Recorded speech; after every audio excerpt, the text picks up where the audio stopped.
Victor Wembanyama and the Spurs even the Western Conference semifinals last night at 1-1, dominating the Timberwolves in Game 2 with a 133-95 win. San Antonio had 7 players scoring in double figures in a balanced offensive attack. Wemby bouncing back with 19 points, 15 boards. Anthony Edwards held in check too, finishing with just 12 points in 24 minutes of action.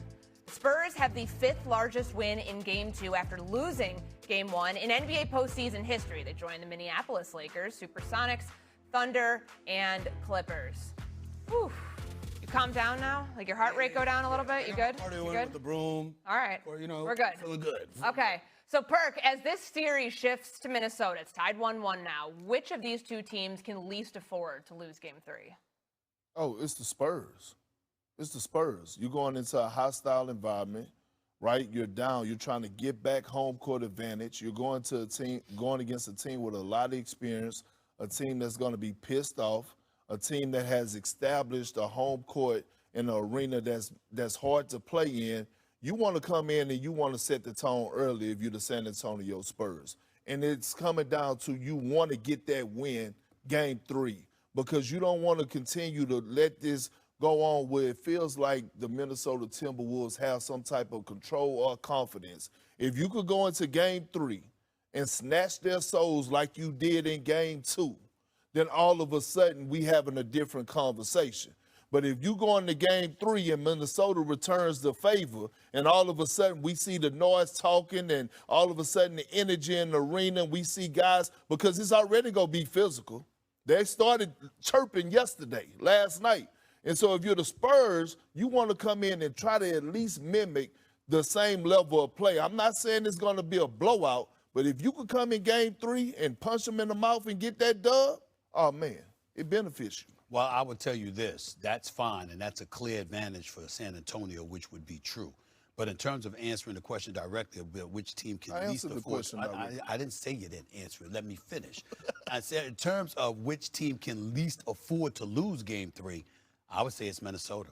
I don't think you want to go into a Game 4 down 2-1 after losing by damn near 40 in Game 2 to go on your home turf and get smacked around with San Antonio sending that kind of message for Game 3. It might, it might sink you to an abyss you can't recover from for Game 4. I think Minnesota, it's very important. If San Antonio loses Game 3, all right, we're a young team, we down 2-1. They beat us Game 1. We answered the call Game 2. They got us Game 3. All we need to reclaim home court advantage is win one of these games. Okay, if I don't get Game 3, I get Game 4. You, Minnesota, you can't have that attitude because you're trying to avoid a Game 7 in San Antonio. You want one of those situations where you want to put them on their heels while winning Game 3, put them on their heels so they know they got to win Game 4, and then try to punch them in the mouth again for Game 4. You lose Game 3, Minnesota, your destiny is a 7-game series loss. That's your destiny if you're the Minnesota Timberwolves and you lose Game 3. You can't lose that game. Queens and the Bronx agreeing. Wow, what a moment in New York City history. I agree with Stephen A. It got to be the pressure's on the Timberwolves here, man. If we know one thing about Ant Edwards and Jaden McDaniels is that they are competitive. They are competitors, and they are going to come out on fire for this game. And you could, if you are the Timberwolves and you potentially waste Ant Edwards, Jaden McDaniels masterclass, you are cooked.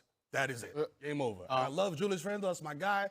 You know, I called him Julibranius when he was out here with the Knicks. But, man, you need... Called him what? And you need Julibranius, Steve. Oh, God. But hold on. Real quick. Julius, LeBron, so, together. let me ask you this. So, y'all telling me that if this series happened to go 7 games, you don't have trust in this Minnesota team and Anthony Edwards and Jaden McDaniels? No. Don't say that. Don't say that. Because I love Minnesota. I love everybody there. I'm just asking the question. Is either I don't. Don't do that. They're proven. Because Ant-Man is not 100% and DiVincenzo's gone. That's why I feel. I don't like Minnesota's chances in a Game 7 in San Antonio. Yeah, but S.A., my thing is that, to me, what I saw in Game 6 when they was facing adversity last round, I saw guys elevate their level of play. Right.